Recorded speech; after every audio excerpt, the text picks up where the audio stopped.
അത് ശരി, എന്റെ ടീച്ചറെ വായ നോക്കുവല്ലേ? നിന്റെ ഒരു ഉണക്കം ടീച്ചർ അവൾ മലരോ? നോണയൊന്നും പറയണ്ട, എനിക്കെല്ലാം അറിയാം. ടീച്ചർ നാളെ എന്നോട് പറയുകയും ചെയ്തു. എന്ത്? എന്താണ് പറഞ്ഞത്? പറയടാ. ഒരു വായ നോക്കി ആ വീടിന്റെ അടുത്ത് നിക്കില്ലേ, ഏതാവനെന്ന്. എന്നിട്ട് നീ എന്ത് പറഞ്ഞു? ആ പെയിന്റ് അടിക്കാൻ പോകുന്ന സിവിച്ചാണെന്ന് പറഞ്ഞു. നശിപ്പിച്ച്. നിന്റെ അടുത്ത് പലതവണ പറഞ്ഞിട്ടില്ലേ പെയിന്ററാന്ന് പറയുന്നത് ചിത്രകാരനാന്ന് പറയണു. എനിക്ക് നുണ പറയാനൊന്നും പറ്റില്ല. അയ്യടാ ഒരു കൊച്ചു കാന്തി, നീ ഇങ്ങോട്ട് വാ. ആനേനെ വരച്ച, ആടിനെ വരച്ച, മയിലിനെ വരച്ചാന്ന് പറഞ്ഞുകൊണ്ട് ശരിയാക്കി തരാം. നിന്നെ പിണങ്ങി പോലെ. ശിവചേട്ടൻ ഒരു ഉപകാരം ചെയ്ത് തന്നു കഴിഞ്ഞാൽ ശിവചേട്ടൻ ഇനിയും ഒരുപാട് പടം വരച്ചിടാം. മമ്മൂട്ടിയുടെയും മോഹൻലാലിന്റെയും പൃഥ്വിരാജിന്റെയും. ആ എന്തുപകാരാന്ന് പറയും? ഒരു കൊച്ചുപകാരം പറയട്ടെ. ശിവചേട്ടൻ മോന്റെ കയ്യിൽ ഒരു സാധനം തന്നു വിടും. അത് മോൻ ടീച്ചറിന്റെ കൊണ്ട് കൊടുക്കണം. മനസ്സിലായി, പ്രേമലേഖനല്ലേ? ഛേ, ഇതൊന്നുമല്ല. അത് ബാബുക്കൊണ്ടെ കൊണ്ട് കൊടുപ്പിക്കൂ. ചേട്ടൻ തന്നെ കൊടുക്കില്ലേ? ഇത് വേറെ സാധനം. കൊടുക്കൂ. കൊഴപ്പാവൂ? എന്നാ ഒരു കൈ നോക്കാം. ചെല്ലട്ടെ. എന്നതാടാ രാവിലെ തന്നെ കറങ്ങി നടക്കുന്നേ? പഠിക്കാനൊന്നുമില്ലേ? ഞാൻ നമ്പീശാച്ചാന് സോപ്പ് എടുക്കാൻ പോയതാ. ആ പോയിരുന്നു പഠിക്കേ. നിങ്ങളുടെ മകനല്ലേ, അവനും തുടങ്ങി പൊതുപ്രവർത്തനം. ഓ, സൂര്യൻ ഉച്ചയിലെത്തിയല്ലോ. പല്ലി വെളിപ്പേരൊന്നും കഴിഞ്ഞില്ലേ? അവന്മാരൊക്കെ എന്തിയേ? ഇന്നലെ രാത്രി നല്ല പൂസായിരുന്നല്ലേ? ചെറുതായിട്ട്. പിന്നെ എനിക്ക് പണിയൊന്നുമില്ല, പുതിയ സൈറ്റ് ആവണം. അന്നാ ഉച്ച കഴിഞ്ഞ പാർട്ടി ഓഫീസിൽ വാ. 2-3 ബോർഡുകൾ എഴുതാനുണ്ട്. സ്ഥിരം എഴുതുന്നവന് ഡെങ്കിപ്പനിയാ. പകരക്കാരനവൻ എന്റെ പട്ടി വരും. വലിയ നേതാവാ. സ്വന്തം വീട്ടിൽ വാടകയ്ക്ക് താമസിക്കുന്നവർക്ക് ഒരു ഉപകാരമില്ല. പണിയല്ല ആമ്പിളേർക്ക്. നീ ചൂടാവല്ലേ? പണ്ടത്തെ പോലെ പിരിവത്ര കാര്യക്ഷമമല്ല. കാശ് ഞാൻ കൈന്നെടുത്ത് തരേണ്ടി വരും. മുടിഞ്ഞ പണിക്കൂലിയല്ലേ? 4 സൈഡിൽ നിന്ന് വരുമാനമല്ലേ, കൈന്നെടുത്ത് മുടക്കൂ. എന്ത് വരുമാനം? ആകെ ഉള്ളത് 2 വാടക വീടാ. അതിന്ന് എന്താ കിട്ടുന്നെന്ന് എനിക്കറിയാലോ. ഒന്നിന് വാടകയില്ല. പിന്നെ നീയൊക്കെ തരുന്നതിന്റെ കണക്ക് ഞാൻ പറയണ്ടല്ലോ. അതെ, ഇതെടുക്കാതെയാണോ നിങ്ങൾ പോയത്? ഇങ്ങനെ ഓർമ്മയില്ലാത്തൊരു മനുഷ്യൻ. ഞാനതങ്ങ് മറന്നു. ഡാ സിബി, നീ അറിഞ്ഞോ നമ്മുടെ നമ്പീശൻ ചേട്ടൻ ചെയ്തൊരു ചെയ്ത്ത്?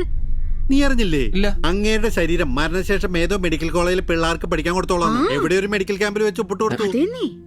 അങ്ങേര് ബന്ധം കൊണ്ടോ സ്വന്തം കൊണ്ടോ എന്റെ ആരുമല്ല. എന്റെ അപ്പൻ ഈ സ്ഥലം വാങ്ങിച്ചപ്പോ അന്നത്തെ ഉടമയുടെ സഹായത്തിന് നിന്നതാ ഈ കാർന്നൂര്. സ്വന്തക്കാരും ബന്ധക്കാരും ഇല്ല. ഇവിടെ നിന്നോട്ടേന്ന് ചോദിച്ചു. നിന്നോളാൻ അപ്പം പറഞ്ഞു. ആ നിക്കുന്ന നിപ്പ ഇപ്പോഴും നിക്കുന്ന ഇത്രയും പ്രായമുള്ള മനുഷ്യനാ. ഒന്ന് വീണാ ഞാൻ തന്നെയല്ലേ നോക്കേണ്ടത്? അപ്പൊ പിന്നെ എന്നോട് പറയാതെ മെഡിക്കൽ കോളേജിൽ പോയി ഒപ്പിട്ടത് ശരിയാന്നോ? ഇറക്കി വിടുക വേണ്ടത്. പക്ഷെ അയാളെ കാണുമ്പോ അപ്പന്റെ മുഖം മനസ്സിൽ വരുന്നേ. ദാ വരുന്നു. ആശുപത്രിക്കാർക്ക് ഈ അടുത്ത കാലത്തൊന്നും കിട്ടില്ല. മുട്ടിഞ്ഞ ആയിസ. ഒന്ന് നിന്നേ. നന്ദി വേണം കാർന്നോരെ, നന്ദി. മെഡിക്കൽ കോളേജിൽ പോയി ഒപ്പിടുന്നതിന് മുമ്പേ എന്നോടൊരു വാക്ക് ചോദിക്കായിരുന്നല്ലോ. എന്റെ മാത്തച്ച, ഞാൻ അങ്ങനെ കരുതി കൂട്ടിയൊന്നും ചെയ്തതല്ല. കണ്ണൊന്ന് കാണിക്കാൻ വേണ്ടി പോയപ്പോ ചില കാര്യങ്ങളൊക്കെ അവര് പറയുന്നത് ശരിയാന്ന് തോന്നി. ഇതിപ്പോ മേലാതാകുമ്പോ അവര് വന്നങ്ങ് കൊണ്ടുപോയിക്കോളൂ. നിങ്ങൾക്കും ബുദ്ധിമുട്ടില്ല. എന്നാ ഇത്രയും കാലം നോക്കിയിട്ട് ചെലവിങ് തന്നേരെ. എടി ലിസി, ഇനി ഇവിടെ നിന്ന് ശരിയാകില്ല. സിബി, ഓഫീസിലേക്ക് ഒന്ന് വന്നേരെ. കൊറേ നേരം ആയല്ലോടാ ചോദിച്ചോണ്ട് നിൽക്കുന്നത്. പെങ്കൊച്ചങ്ങ് പോയില്ലോടാ. ഏത് പെണ്ണ്? ഏത്? അറിയത്തില്ലല്ലേ? പോ. എങ്ങനെ ഗുണം പിടിക്കുവാ? കഴിക്കാൻ എന്നാ വേണ്ടേ? 2 പൊറോട്ട. കറി കറി കറിയാ? എന്ത് കറിയുള്ളേ? ഇറച്ചിക്കറി ഉണ്ട്. ഇറച്ചിക്കറി ഉണ്ടോ? ഫ്രൈ റോസ്റ്റാ? ഫ്രൈ ഉണ്ട്, റോസ്റ്റും ഉണ്ട്. ഫ്രൈയും റോസ്റ്റും രണ്ടും ഉണ്ട്. വേറെ ഒന്നുമില്ലല്ലേ? മുട്ടക്കറി ഉണ്ടാ? മുട്ടക്കറി ഉണ്ട്. ഉണ്ട്. എനിക്ക് എന്ത് ഇഷ്ടം എന്ന് പറയാ. ആ മുട്ട ചാറ് ഇത്ര ഒഴിച്ചത്. 2 പൊറോട്ട, ചാറ്. എടാ, ഒരു ദിവസമെങ്കിലും കാശ് കൊടുത്ത് കറി മേടിക്കടാ. നിനക്ക് വേണമെങ്കിൽ ഞാൻ സാമ്പാർ തരാം. വേണോ? വേണ്ട. മതി, എനിക്കത് മതി.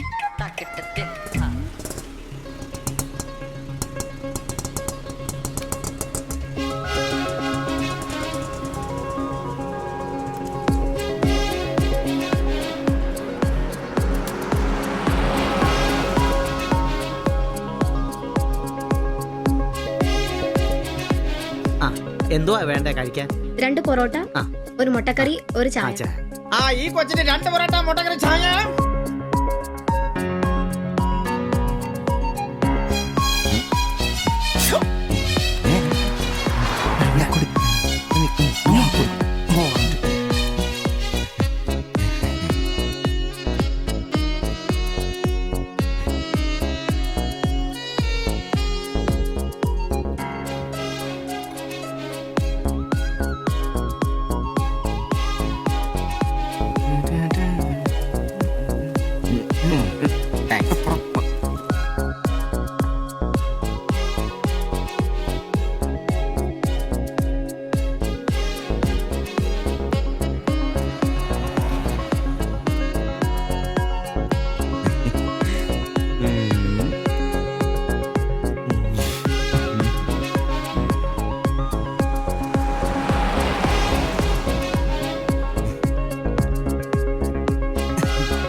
എന്നാടാ ഭിത്തിയിലാണോ ഇപ്പൊ പൊറോട്ട അടിക്കുന്നത്? ഒന്ന് സ്ലിപ്പായതാണ്.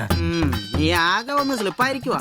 കടയിൽ ആള് കയറി നിറഞ്ഞാലും വിളമ്പ് എന്റെ ജോലിയല്ല എന്ന് പറഞ്ഞ ഒരു കൈ സഹായിക്കാത്ത നീ ഈ പെണ്ണ് വരുമ്പോ മാത്രം കിട്ടി വിളമ്പാൻ നിൽക്കുന്ന എന്തിനാന്ന് എനിക്ക് മനസ്സിലാകത്തെ. അത് പിന്നാണ് കേട്ടില്ലേ പഴമക്കാര് പറയുന്നേ? എന്ത് ഉണ്ടാക്കിയാ മാത്രം പോരാ, തിന്നാനും കൊടുക്കണോ? എന്നിട്ട് പെണ്ണുങ്ങൾ വരുമ്പോ മാത്രമേ അത് ഓർമ്മ വരുത്തുള്ളൂ. എന്നാണെന്നറിയില്ല, പെൺപിള്ളേരെ കാണുമ്പോഴേ ഉണ്ടാക്കിയ കാര്യം തിന്നുന്ന കാര്യം ഓർമ്മ വരുത്തുള്ളൂ. ഒരു കാര്യം ഞാൻ പറഞ്ഞേക്കാം, നിന്റെ ഇളക്കമൊക്കെ എനിക്ക് മനസ്സിലാവുന്നുണ്ട്. ഒടുവില് വിളമ്പി ഒടുക്ക അവളി കടയിൽ കയറാത്ത അവസ്ഥ വന്നാലുണ്ടല്ലോ എന്റെ സ്വഭാവം നീ അറിയുവേ. ഇവള് ഇവിടെ വരാതെ എവിടെ പോവാനാ?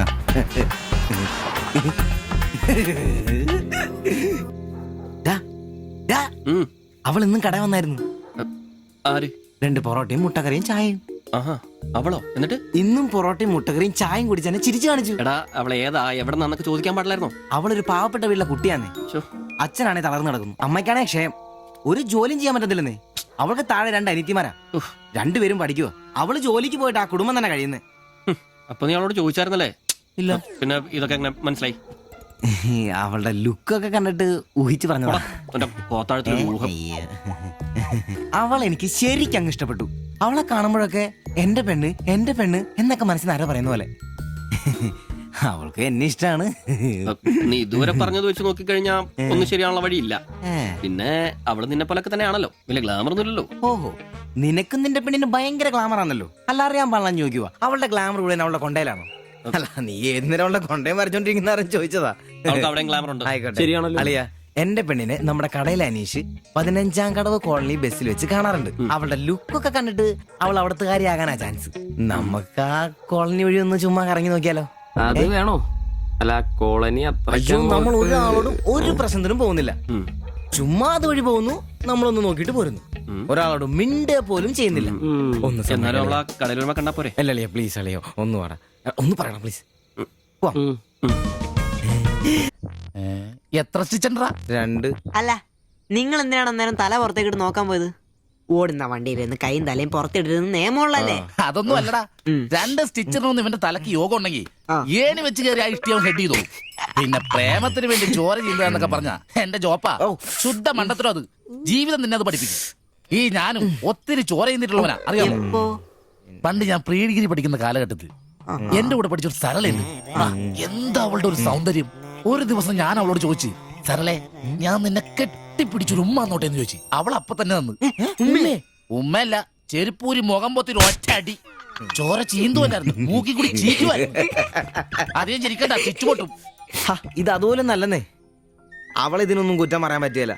ഒരു കാപ്പി കളറ് ചുരിദാറിട്ട പെണ്ണിനെ കണ്ടപ്പോ എനിക്ക് അവളായിട്ട് തോന്നി, അത്രേ ഉള്ളൂ. അതെ, അവളെ കുറ്റം പറയാൻ പറ്റില്ല. മനസ്സിൽ നമ്മൾ ആരെ വിചാരിക്കുന്നുവോ കാണുന്നവരെല്ലാം നമുക്ക് അതായിട്ട് തോന്നും. അപ്പൊ നിന്നെയും കുറ്റം പറയാൻ പറ്റില്ല. പിന്നെ ഊരും പേരും അറിയാത്ത പെണ്ണിനും തപ്പി പോയില്ലേ? നീയോ ആ പൊട്ടന്മാരും കൂടി പോയതിന് തെറ്റെന്ന് പറയാനേ പറ്റില്ല. ചെറിയൊരു കുത്തിക്കൊഴുപ്പ് എന്ന് വേണേ പറയാം, അത്രേ ഉള്ളൂ. കാശിന്റെ ലോട്ടറി എടുത്തോ, സമയം ബെസ്റ്റാ. 15 കടവ് കോളനി ചെന്നൊരു പ്രശ്നം ഉണ്ടാക്കിട്ട് രക്ഷപ്പെടാന്ന് പറഞ്ഞ ഒരൊന്നൊന്നര ഭാഗ്യമാണ്. ഞാൻ പറഞ്ഞ ഇവന്മാർക്കിട്ട് ഒരെണ്ണം കിട്ടിയാലും തരക്കേടില്ലെന്നാ. ഇവന്മാരുടെ പ്രേമം ശ്രദ്ധിച്ചിട്ടുണ്ടാ? ഒരുത്തൻ 10 പാസ്സായിട്ടില്ല. അവൻ പ്രേമിക്കണതേ 10ാം ക്ലാസ്സുകാരെ ട്യൂഷൻ പഠിപ്പിക്കുന്ന ടീച്ചറാ. അതും വേറെ ജാതി.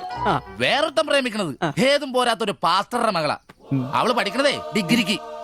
അവൻ ഡിഗ്രി എഴുതണമെങ്കിൽ 2 പേരോടെങ്കിലും ചോദിക്കണം. പിന്നെ ഇവന്റെ കാര്യം കണ്ടില്ലേ? ഒരു പെണ്ണിനെ പ്രേമിക്കുന്നുണ്ട്, ഊര് പേര് അഡ്രസ് ഒന്നും അറിയില്ല. ആകെ കൂടി പരിചയം ഇവനുണ്ടാക്കുന്ന വൃത്തികെട്ട പൊറോട്ട തിന്നാൻ വല്ലപ്പോഴും ആ കടയിലൊന്നും വരും. ഇതൊന്നും ശരിയാവത്തില്ല. ഇപ്പൊ ഇവന് കിട്ടി, ഇനി അവന്മാർക്കിട്ടും കിട്ടും, ഉറപ്പാ. അല്ല, ഇതാരും ഗീതാന്റിയാ? കഴിഞ്ഞ പ്രാവശ്യം ചേട്ടന്റെ പാന്റിന്റെ മൂട് കയറിയപ്പോ വന്നിട്ട് പോയതാ. പിന്നെ ഇതുവരെ ഇങ്ങോട്ടൊന്നും വന്നില്ല. ഇപ്പൊ തയ്പ്പീരൊക്കെ കുറവാ, എല്ലാവർക്കും റെഡിമെയ്ഡ് മതിയെന്നേ. അതാ. എന്ത് റെഡിമെയ്ഡ്? അവനവന്റെ അളവിനും പാകത്തിനും തയ്ച്ചിരുന്ന സുഖം കിട്ടുവാ ഈ റെഡിമെയ്ഡിന്? അതില്ല, ചുമ്മാ ജാടാ. ഓ പിന്നെ സാരി തന്നെ ഉടുത്ത് ഞാനങ്ങ് മടുത്തു. ഇനി ചുരിദാറിലേക്ക് മാറിയാലോ എന്ന് ആലോചിക്കുക. ചതിക്കരുത്. സാരി മതി. നല്ല സെറ്റ് സാരിയൊക്കെ കൊടുത്ത് ഞാൻ തയ്ക്കുന്ന ഫ്രണ്ടൊക്കെ ഇറക്കി വെട്ടിയ ബ്ലൗസ് ഒക്കെ ഇട്ട്, ബാക്കൊക്കെ നല്ല ഇറക്കി വെട്ടിയ ബ്ലൗസ് ഒക്കെ ഇട്ട് ആന്റി അങ്ങ് നിന്ന എന്റെ പൊന്നോ, നല്ല ലക്ഷണോ പിടിയാനെ നിക്കണ പോലല്ലേ. ഓ, ചേട്ടന് ഞാൻ ചുരിദാർ ഇടുന്നതാ ഇഷ്ടം. ചിലരങ്ങനെ തിന്നുമില്ല, മറ്റുള്ളവരെ കൊണ്ട് തീറ്റിക്കയില്ല. പിന്നെ ഷിബുവേ ഞാൻ പുതിയൊരു അടിപ്പാവാട വാങ്ങി ആ. അതിന് ഇച്ചിരി ഇറക്ക കൂടുതലാ 2 ഇഞ്ച് ഒന്ന് മടക്കി അടിച്ചേക്കാം. പിന്നെന്താ ആന്റി നാളെ പോര്. എന്നാ പോട്ടെ. പിന്നെ ഓ. പുതിയ സാരി എടുക്കുമ്പോഴത്തേക്ക് ബ്ലൗസ് ഈ സ്പെഷ്യലിസ്റ്റിന് തന്നെ തന്നെ. കാരണം ഞാൻ കുറച്ച് പുതിയ മോഡൽസ് ഒക്കെ റെഡിയാക്കിയിട്ടുണ്ട്. ആഹാ. നമുക്ക് പുതിയ ആൾ എടുത്ത് തയ്ക്കാമേ. പിന്നെന്താ എന്നാ ചെയ്യ്. വരട്ടെ. അടിച്ചു കൊറ. ആ തള്ള പഠിച്ച കള്ളിയാ. ഇനി അവരോട് വന്നെങ്കിലേ അവരുടെ ഭർത്താവിന്റെ പാന്റിന്റെ മൂട് കീറണം. അല്ലെങ്കിൽ അവര് പുതിയ അടിപ്പാവട മേടിക്കണം. നോക്കിക്കാ തയ്ക്കടാ. എനിക്ക് നോക്കാം.